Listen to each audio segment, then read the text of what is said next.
talk about levels of abstraction when drawing people. These two people are quite abstract. The people in this illustration, not so much. Proportions are still fairly accurate, but you can certainly tell that the imagery is hand-drawn, and there's some levels of abstraction. There's some dogs in this piece, and a man on a horse, and again, some levels of abstraction. And here's another one by the same artist.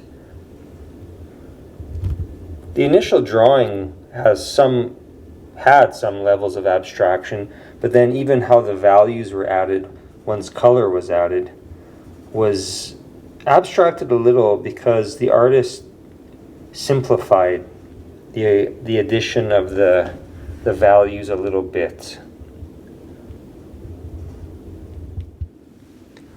So when you're drawing from reference imagery, you as the artist will have to decide just how abstract you want the imagery to be.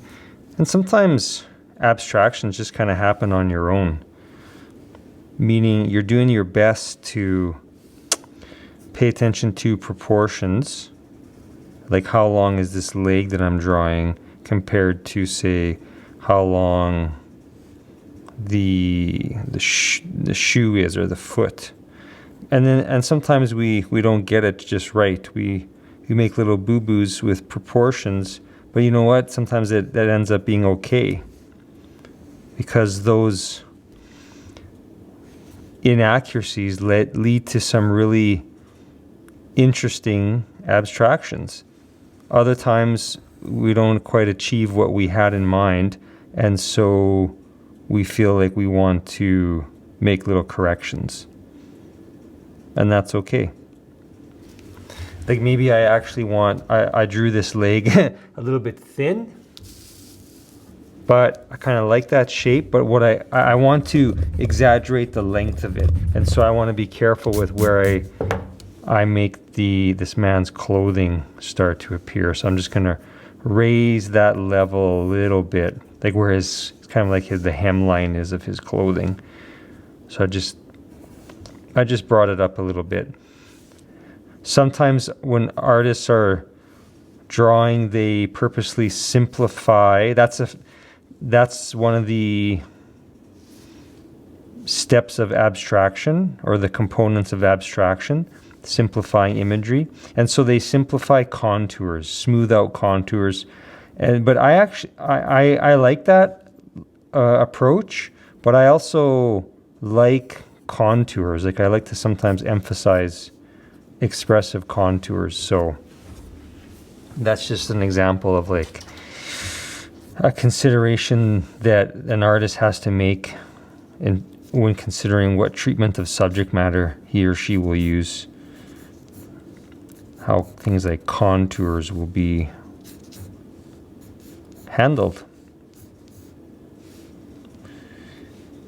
This foot is kind of up at an angle, so it's a good opportunity to just mention a drawing skill, which is like just noticing angles when we're drawing from reference imagery. So proportions is one thing, noticing proportions, being aware of proportions, but also noticing angles.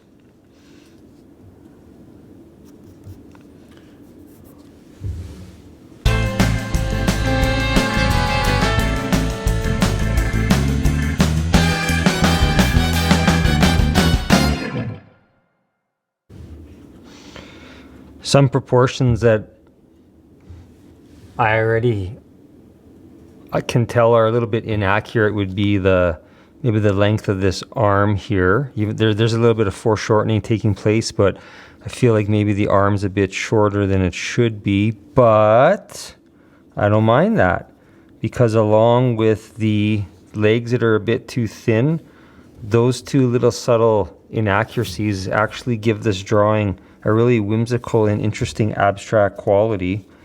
And that's kind of, I like that when I see that in figurative drawing, where it's like somewhere in between realistic and abstract. It's like not super realistic, but it's not really highly abstracted either.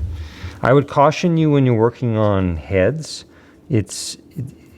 it's better to make the head too small than inaccurately too big, because when heads are drawn too big,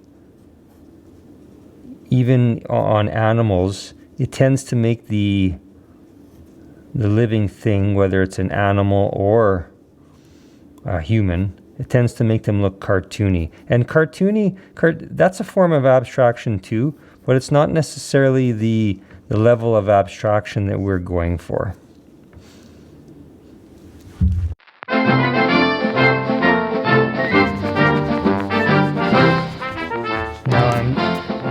Now I'm just fixing some of the features about this man that I really like, that I don't feel like I really achieved. Like, I love the way his shoulder, and this is actually important, the way his shoulder kind of cuts over the top of his chin. That really helps to establish this unique angle that his right arm is at. It's like he's walking with it on his hip. So I'm being careful with that little detail.